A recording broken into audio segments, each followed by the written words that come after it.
Bonjour à tous les parents qui désirent le meilleur pour leurs enfants. Heureuse de vous retrouver. Je suis Eunice Tellereau du blog éduquersonenfant.com.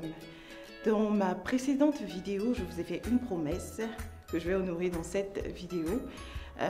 Parlant de sexualité, nous sommes effectivement dans notre série sur l'éducation sexuelle des enfants. Et dans cette vidéo, je vais tenter de répondre à la question « Que dire exactement à nos enfants en fonction de leur âge ?» Parler de sexualité est quelque chose d'embarrassant. Pourquoi? Parce que pour la plupart d'entre nous, nos parents ne nous ont pas forcément parlé de ces choses-là. Et les parents de nos parents n'ont pas forcément parlé de ces choses-là avec eux non plus. Donc on se sent un petit peu dépourvu quand il s'agit d'aborder les grandes questions.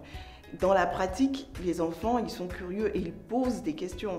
Maman, d'où viennent les bébés? Comment est-ce que le bébé qui est dans ton ventre va sortir? Comment et quand le bébé se forme dans le ventre de sa maman?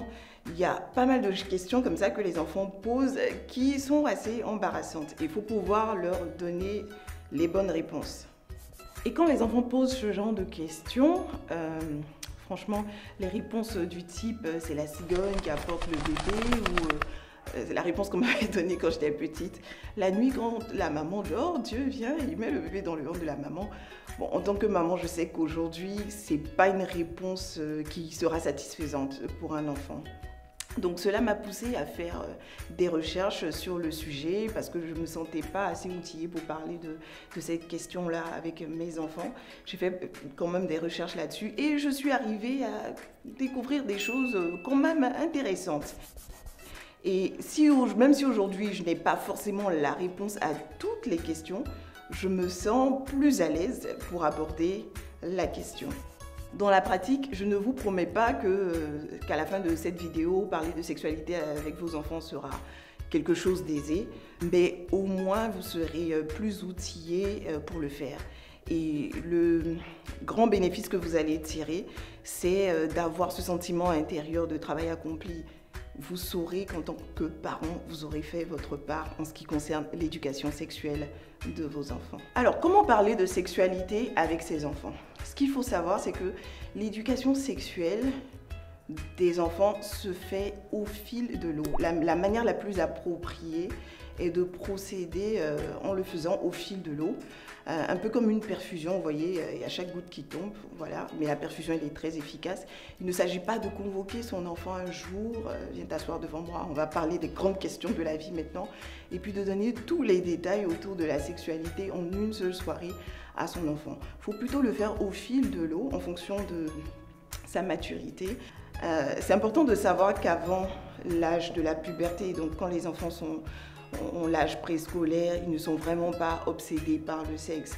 Et toutes les questions qu'ils posent sont vraiment dénuées d'arrière-pensée. Quand un enfant demande comment le bébé vient dans le ventre de sa maman, c'est des questions qui sont vraiment dénuées d'arrière-pensée. Le challenge en réalisant l'éducation sexuelle de nos enfants est de leur donner une image saine de la chose. Le sexe ne doit pas être assimilé à quelque chose de sale, de mauvais, de pervers, de tabou, quelque chose qui fait honte, mais plutôt à quelque chose de sacré, quelque chose de précieux. C'est un don merveilleux que Dieu a fait à l'humanité et qui doit être accompagné de beaucoup de respect. Et nous devons faire comprendre à nos enfants que le sexe est quelque chose de merveilleux pourvu qu'il soit pratiqué dans le bon cadre. C'est très important, dans le bon cadre. Hors de ce cadre, le sexe peut être quelque chose de dangereux. Nous devons donc leur donner des informations qui sont vraies. Il faut éviter de mentir à son enfant. Des informations qui sont précises. Des informations qui sont concises aussi. On n'a pas besoin de donner plein de détails suite à une toute petite question. Et les enfants doivent comprendre, comme je le disais, que le sexe est quelque chose de sacré. Donc ils doivent eux-mêmes avoir du respect pour leur propre intimité. Ils doivent comprendre que chaque personne a une intimité qui ne doit pas être divulguée. Ils doivent donc respecter cette intimité-là, respecter l'intimité des autres et faire en sorte que les autres aussi respectent leur propre intimité. En tant que parent, une chose est certaine, c'est que tôt ou tard, votre fils ou votre fille décidera du moment, du lieu et de la personne avec qui il ou elle voudra avoir des relations sexuelles. Et si vous voulez que ce choix se fasse de manière avisée et responsable, il est de votre devoir de lui donner la bonne information, la bonne éducation et surtout de lui transmettre des valeurs. Comment? De manière pratique.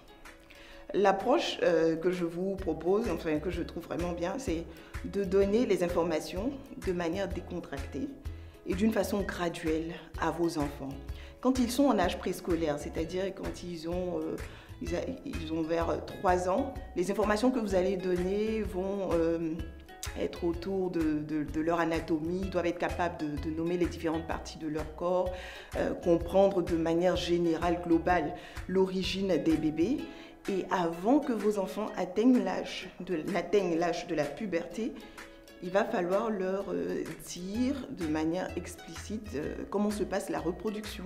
Parler de ces choses avec son enfant peut être embarrassant, mais il faut que vous puissiez arriver à le faire de la manière la plus décontractée et naturelle possible, pour ne pas donner une image bizarre du sexe à vos enfants. Donc à 3 ans, qu'est-ce qu'il faut dire à son enfant? Vous pouvez faire ce test. Appelez votre enfant qui a 3 ans ou à 4 ans et demandez, citez des noms, demandez est-ce que c'est une fille ou c'est un garçon? Est-ce que c'est un homme ou c'est une femme? Votre enfant va pouvoir faire la distinction entre les deux sexes. Et puis après, vous pouvez demander à votre enfant, mais qu'est-ce qui te fait dire que c'est une fille ou que c'est un garçon? Comment est-ce qu'on reconnaît les filles? Comment on fait la différence entre les filles et les garçons? Franchement, il serait très surprenant qu'à cet âge-là, votre enfant vous réponde ils ont des sexes différents parce que les filles n'ont pas de pénis et les garçons, non, pas du tout. Ils vont vous dire des choses du genre, c'est une fille parce qu'elle a des cheveux, elle a des robes, c'est un garçon parce qu'il a une barbe, c'est un homme parce qu'il a une barbe, ainsi de suite. Pour vous dire que le sujet du sexe n'est pas vraiment, c'est pas ça qu'il pense en premier. À 3 ans, votre enfant doit être capable de nommer les différentes parties de son corps. Et idéalement, pendant le moment du bain, quand il prend sa douche, vous lui apprenez à nommer correctement les parties de son corps. Ça, ce sont les yeux, ça c'est le nez, ça c'est la bouche, ça c'est la main. Et aussi, il doit apprendre à nommer ses parties génitales. Voilà les seins. Et après, pour les parties génitales, sous-notropiques, chez le garçon, on parle du kiki, chez la fille, c'est le toto.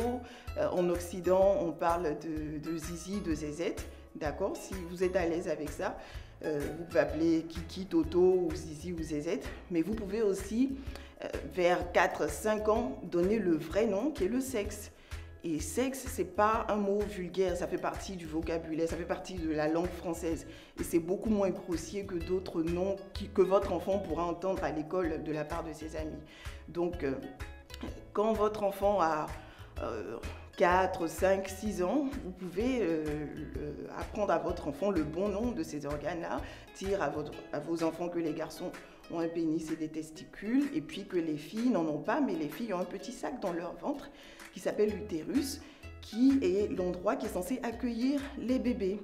Ce qu'il faut dire aussi à son enfant entre 3, 5, 6 ans, c'est que les parties du corps couvertes par le maillot de bain sont des endroits secrets. Chez le petit garçon, c'est quoi? C'est son appareil génital, ses fesses. Et puis chez la petite fille, pareil, plus la poitrine. Et que ces endroits sont privés. Votre enfant n'a pas à exhiber ces parties de son corps-là. Il n'a pas à les montrer à des étrangers. Et que si quelqu'un s'approche de lui et que cette personne veut regarder, il doit dire non. Votre enfant doit dire non et ne pas accepter. Et vous devez dire à votre enfant aussi qu'il ne doit pas chercher à regarder ces parties sur le corps d'autres enfants, parce que ce sont des endroits secrets. Mais il faut saisir les occasions. Je ne demande pas de convoquer votre enfant. Viens ici, je vais te parler d'un sujet très important. Est-ce que tu sais que... Non, vous pouvez profiter de l'endroit du moment du bain, pendant que vous le lavez. Voilà, ça c'est le kiki. Et le kiki, c'est aussi le sexe. C'est un endroit secret. Si quelqu'un veut regarder, qu'est-ce que tu dis? Non! Voilà. Et vous mimez la scène avec l'enfant. Ça, c'est une information qui peut protéger vos enfants des abus sexuels. Si vers cet âge-là, je précise bien, entre 3, 5 ans, peut-être même vers 6 ans, un jour vous surprenez vos enfants en train de jouer au docteur, c'est-à-dire en train de s'inspecter les parties génitales ou en train de jouer à papa et à maman, il ne faut surtout pas surréagir. Rappelez-vous, les enfants sont des êtres innocents. Ils n'ont pas toutes les arrière-pensées qu'un adulte peut avoir.